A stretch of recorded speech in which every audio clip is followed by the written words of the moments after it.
Welcome to my Stop Fighting with Your Son podcast. If this is your first time here, I recorded 4 episodes especially for you to help you eliminate the fights right away and start connecting with your boy as soon as possible. Go to episodes 54 through 59. I have 4 boys of my own, and I know better than anyone how much you want to have a good relationship with your boy and all the things that can come in your way. If you are a mom of boys, I am the coach for you. Let's go. Hey guys, how is everyone doing today? If you're feeling blah, I have a really good episode for you today. And in fact, before I dive into that, I'm really proud of myself. I just played a match, tennis match with someone new because I joined a new outdoor tennis club. And I'm really proud of myself because even though I lost, I kept really good mindset throughout the game, and I did not get upset. I did not let it ruin my game, my enjoyment of the match. And it's really hard to lose with a good mindset, right? That's why they call it good sportsmanship, right? To respect the game. And so I was really practicing that. And I did really well because of the mindset. I actually made him work for it. So anyway, totally unrelated, but actually related to the topic today because I really did not want to go play. I was feeling really, really blah. I've been recovering from COVID, so it's been 2-3 weeks, and I've been feeling really not into anything. I've been feeling really blah. And so I wanted to record this episode because if you're feeling blah, I have something from the front lines to give you some not advice, but something to think about when you're feeling blah, and it will really help you go through it in a more enjoyable way. So, as I really started thinking about it, first of all, I want to tell you that I did not want to talk about this with you today. Right? Because nobody wants to, that's my head was saying, nobody wants to listen about this. Nobody wants to know about you feeling blah. Everyone wants a happy person. And this is what really messes us up, right? We think we should be happy all the time. And we think people want us to be happy all the time. We don't want to disappoint others. We need to put on this happy face all the time. That is a big part of the problem because 50% of the time we don't feel happy. We feel human, terrible emotion, right? So if you're feeling blah, this is for you. Listen to it when you need it. And I want you to know that everyone that I've ever come in contact with feels blah, terrible half of the time, half of their life, right? They don't feel happy 100% of the time. So just remember that for forever. And so my mind didn't want to talk about it. It was like saying, no, you shouldn't even record a podcast because you should feel happy before you record a podcast. No, I said, no, this is useful information. Will be useful for people who are feeling terrible, right? Okay, so if you're feeling blah, or if you're feeling sick, or if you're feeling like mildly depressed, but you're functional, if you're just in a bad mood, here's how I suggest you can look at it. I think there's 2 ways to look at feeling blah. And one way will make you feel worse, and one way will make you feel better. And the first way that we sometimes naturally, like by default, fall into is it's taking too long for me to feel better, right? If you're sick or if you're feeling blah, you're thinking, this is taking too long. I should feel better by now. And the second one is this shouldn't be happening. I should feel better, and it's taking too long to feel better, right? This is like in general, we usually think that it's taking too long and it shouldn't be happening. And I should feel good, right? So when we think that way, what we're doing is we're really pushing it away. We're closing down on it, and we're really not enjoying it, right? We're really, and I'm not suggesting that you should enjoy it, But really, you're creating on top of feeling blah, you're creating the extra blah on top of it. And saying, okay, I feel blah and I feel really upset about feeling blah, right? Which of course will feel terrible. So imagine if your blah is like a guest who's coming into your house, and how do you greet that guest? If the blah knocks on your door and you open it up and you see blah and you are not happy to see it, you will not be nice to it. You will close the door, or you might let it come in, but you're not going to pay any attention to it. You're not going to take care of it. You're going to think, oh, when is it going to go away? I really don't want it here. But the problem with the blah, it will stay and be your guest as long as you don't pay attention to it. It's here. The guest is here. How you react to it will determine how much you enjoy it. Right? So there's not enjoying it, which means you wanted to leave. And there's really enjoying it, right? And I don't want you to go to enjoying it, but the other option I want to suggest is just being nice to it, right? Accept your guests, make it comfortable, welcoming it in, offer it some tea. I got that from my favorite Buddhist monk, Ajahn Brahm. And he just says, and he says it in a British accent, which I love. He says, just, invite it in, offered some tea. I can't do the British accent, but the way he says it, it's adorable. He says, invite it into your heart and, offer it a seat on the couch, offer it some tea, welcome it, take care of it. Say, how are you doing, right? And then when we do that, how do we feel? Right? We feel a lot better about the blah. So it's like we're having two feelings at the same time. We feel blah, and then we feel something else about the blah. And so what I want to offer today to you is that you have two options to consider when you're feeling something about the blah. And if you are not feeling good about the blah, I suggest to you that you treat it as a guest and welcome it in, and really take care of it and talk to it like a guest. And here's some thoughts that I wrote down that I try to think about when I forget that it's a guest, and then I remember, like if I'm in the default place of I want to feel better, this shouldn't be happening, it's taking too long, and then I notice it. And I notice, oh my gosh, I'm feeling too rushed to feel better. I feel bad, and I'm feeling impatient. Oh, right, I'm feeling impatient. I'm frustrated that I'm feeling bad.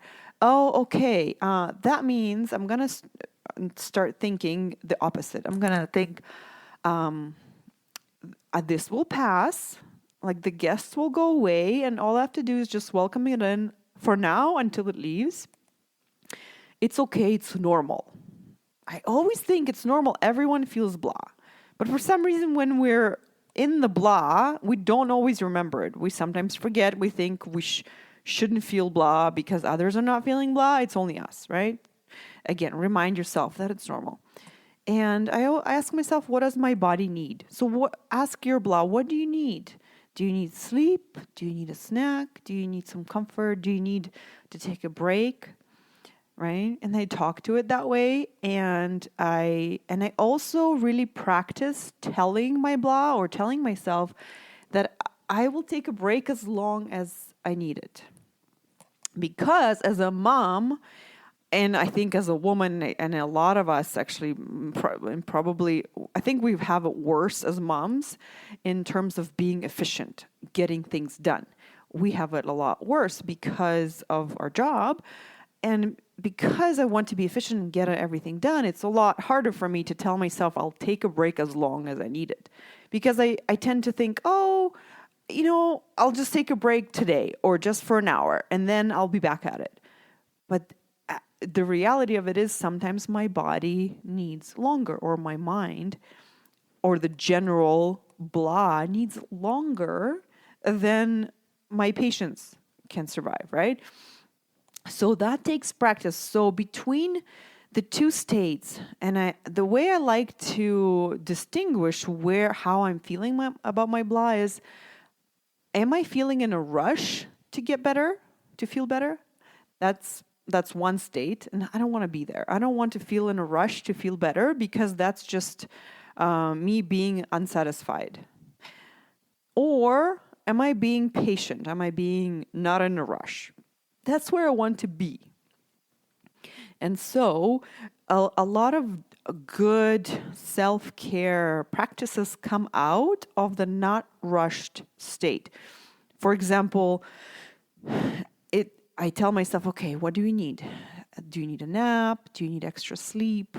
Right? And then all the things that we've always heard about, like take care of yourself, exercise, drink lots of water, sleep, all of those things, then it's so much easier they just flow out of you to do those things if you're not in a rushed state to feel better. Then you do take a nap if you can. Then you do go to bed early. Then you do have a salad or soup for lunch, something that will nourish you. Then you do cancel something that you can cancel and need more rest during that time, right? And that's the other thing that I do is I tell myself, okay, it's okay to do the bare minimum now because I need downtime. I need to rest. I need to take care of myself. So I will cancel everything that I can and I will do what I still need to do, the bare minimum. Where do I need to ask for help? Like if I have a fever, I'm not doing anything, right? Just like in the beginning of COVID, I had a fever for a day or two. So my husband stepped in and did everything. And that was an obvious choice for me. I can't do things. So, but when you're in kind of like out of that fever and you still can do things, that's when it's really tempting to just start doing everything again. And of course, your body will tell you, don't, you did too much. You overdid it. You're too tired. And when you're almost out of feeling sick and you're just blah, right? You're just not feeling fully back into it, but you're not that sick anymore. That's when you still need to have some patience and tell yourself, okay, what do I need? Do I need to start everything back up or do I need more rest? And so you will go back and forth between trying to do everything and not doing so much, and you will see what you need. And you will also go back and forth between rushing to feel better and being patient. And as you notice, if you're rushing and if you're unhappy, if you're frustrated that you're still not feeling well, then you can gently walk yourself over to the other side where you remind yourself, oh, it's okay. I thought I would feel better by now, but I was wrong. So I'll just get back into taking care of myself. I'll just remind myself that this is the guest I have and I'll need to take care of them. And what do you need now? I'll take care of you, right? And the better you get at just allowing that, taking care of that guest, the more you will enjoy being sick or be feeling blah or just feeling like in a bad mood or depressed. Basically, the less you fight it, the better you will feel. And the practice will get better at it. So I am really curious about how that goes for you. If you have any trouble applying that, I would love to talk to you about it. And we can troubleshoot and find the thoughts that get in the way, right? Because you might be listening to this and thinking, Natalia, but I can't drop everything that I have to do. The stuff still needs to get done. And so we can talk about that. And there's many ways you can do this, but sometimes when I feel blah and I'd rather take a break, but I still have to do something, what I do is I remind myself, thinking about this is actually harder than just doing it. Right? So if I have to drive a kid to a sport, but I really need a break, what I really tell myself, okay, I can drive my kid really tired and I don't need to feel good to do this. And I'm not fighting the tiredness. I just tell myself, I'm going to do this tired. I'm going to do this and not feel well, and it's okay. And I open myself up to it and I do it. we will feel a lot worse. You will feel a lot worse if you decide, if you're the whole time you're frustrated, you're angry. I wish I didn't have to do this. I hate this. I should be feeling good by now. Stupid sports. I don't want to drive them. I wish someone else would. Blah, blah, blah, blah. If you add all of that on top of not feeling well, you're going to compound just feeling terrible. You're going to feel way worse. Okay. So do you see what I'm saying? So I hope you find this useful, and I hope that your feeling blah is welcomed and stays for a while, and then it feels heard, it feels taken care of, and it will feel comforted and leave. And then when it comes back, you welcome it again, right? Remember, it's your guest. Welcome it, take care of it. And if it's your kid who feels like, if it was your kid, right, who doesn't feel well, you would definitely take care of it, and you wouldn't be grumpy at it. You wouldn't make it do things, right? But somehow we forget that with ourselves. We're like, no, this is inconvenient. Let's get things done. No. So if you want to have an amazing relationship with yourself and your son, this is what I work on with my clients, and all of them come out of this with such a better connection to themselves, and that always translates into them having an amazing relationship with their son. You must come and work with me. All you have to do is come sign up for a free session. Nothing is involved in the first session. You are free to come and sign up, and I will give you 45 minutes of my undivided attention where you tell me everything that's bothering you, and I will tell you how we can fix it, okay? All you have to do is go to my website, www.coachingnatalia.com, and go to the sign up for a free mini session, and I'll see you on the other side of Zoom, all right? So have a great week, and welcome the blah. I love you guys. Bye.